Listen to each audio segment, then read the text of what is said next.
Saudações, estudante! Bem-vindo à aula 26 de Física do projeto preparado da Fundação Matias Macchilini. Nesta aula, nós vamos estudar o que é o calor e como é que ele afeta vários outros fenômenos. Vamos nessa?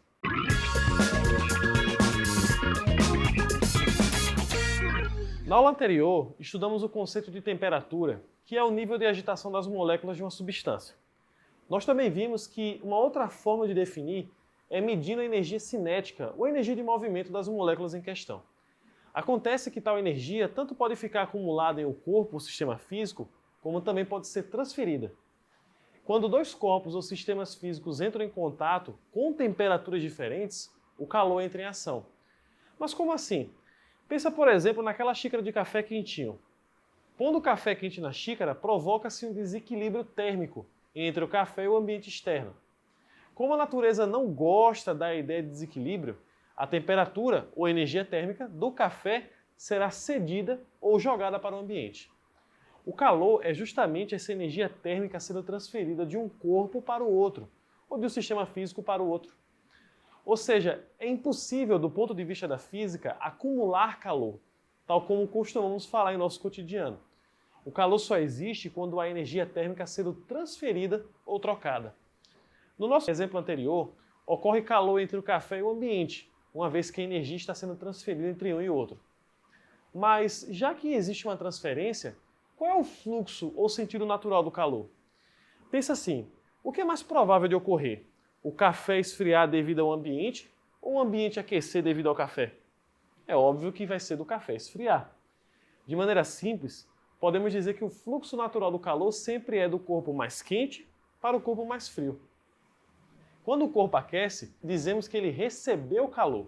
Quando esfria, é porque cedeu ou perdeu calor.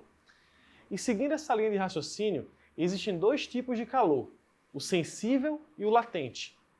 O calor sensível é a troca de energia que faz um corpo ou substância mudar de temperatura apenas. Quando você aquece uma porção de água ou coloca gelo em uma bebida, você faz com que a substância mude de temperatura.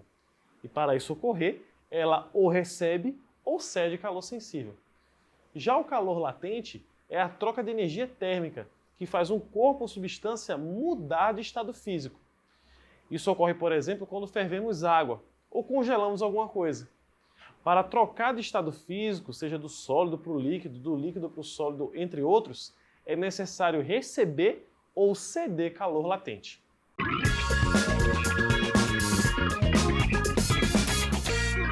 Já que o calor é a troca ou transferência de energia, como que tal processo pode ocorrer? Bem, o calor pode se propagar de três maneiras: condução, convecção ou irradiação. A condução térmica ocorre quando a energia térmica ou agitação é transmitida de molécula por molécula. Pensa no seguinte, se você segurar uma barra de ferro em uma ponta e pôr a outra ponta no fogo, o que vai acontecer? Não é preciso ser físico para saber que você vai acabar queimando sua mão. Isso ocorre porque a energia térmica das moléculas, na ponta aquecida, vai sendo transferida molécula por molécula, até aquecer a barra inteira. É por essa razão que as conchas e colheres que são feitas de metal, utilizadas na cozinha, possuem um cabo de plástico. O metal é um excelente condutor térmico. Se não houvesse a proteção, você iria se queimar caso deixasse a colher dentro da panela fervendo. A segunda forma é a convecção térmica, que acontece nos fluidos, como os gases e líquidos.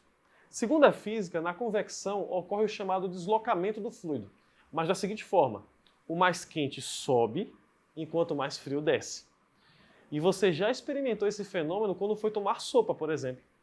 Quase todo mundo tem o hábito de pôr a colher na sopa e mexê-la, trazendo o que está no fundo para cima e levar o que está em cima para o fundo. O motivo é que a parte de cima é mais quente, enquanto a parte de baixo é mais fria.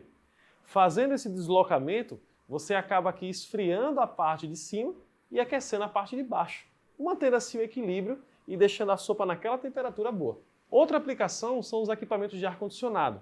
Eles ficam no teto porque o ar frio desce enquanto o ar quente sobe. Graças a essa circulação, esses equipamentos conseguem refrigerar o ambiente fechado. E o mesmo princípio se aplica a aquecedores de ar.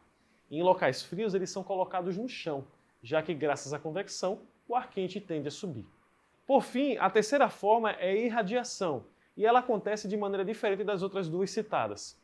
Essa forma de propagação não precisa de um meio físico como moléculas, ou uma barra de ferro, ou um fluido, como falamos agora há pouco. Na irradiação, o calor se propaga por ondas eletromagnéticas.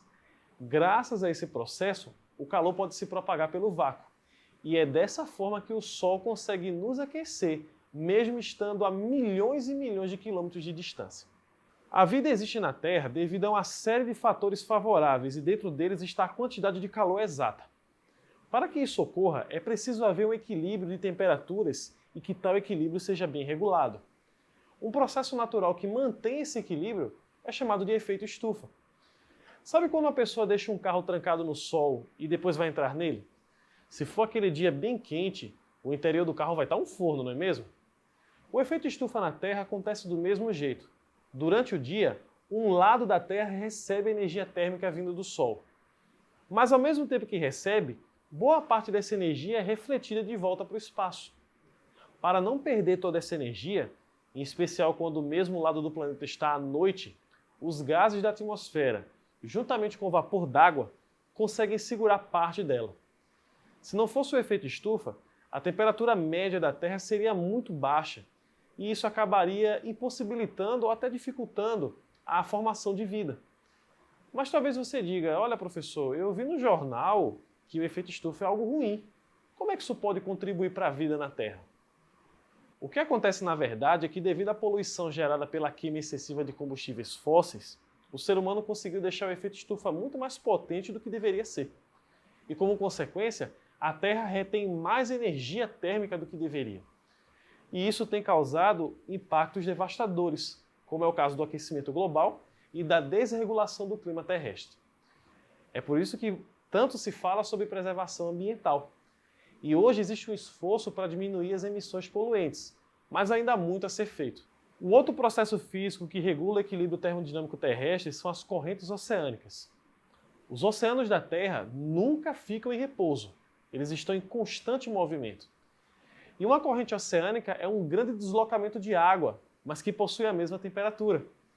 Como o nosso planeta possui muita água, e a água consegue absorver muita energia térmica, as correntes atuam como se fossem moderadores do clima. Elas também são responsáveis por criar as chamadas zonas de pressão, que por sua vez vão regular as massas de ar que circulam por todo o planeta. Qual é a lição de tudo isso? A Terra funciona como se fosse um relógio, onde várias peças trabalhando de forma sincronizada contribuem para o sucesso. A nossa vida é sustentada graças a uma série de inúmeros processos físicos, químicos e biológicos que estão ocorrendo a todo instante. E essa foi a nossa aula de hoje. Bons estudos e até a próxima!